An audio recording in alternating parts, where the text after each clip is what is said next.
Ang gobyernong ito ay hindi nakikinig sa katwiran, lalo na kung galing sa masa.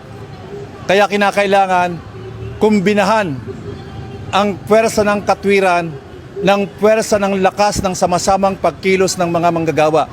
Kinakailangan pinakamaraming mga manggagawa ang mag-participate.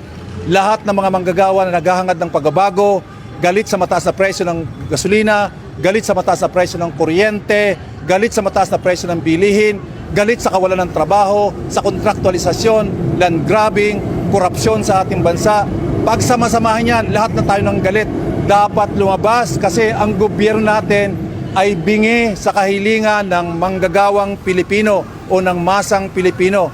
Ang naririnig lang nila ay ang boses ng mga kapitalista. Kaya twice, every month, nandun ang PSAC, ang Private Sector Advisory Council sa Malacanang para siya magsabi ng kung ano ang gagawin ng Malacanang. 2 beses kada buwan pinakikinggan ang boses ng mga kapitalista, pero ni minsan hindi pinakinggan ang boses ng mga manggagawa. Kayo din ngayon po, bukod po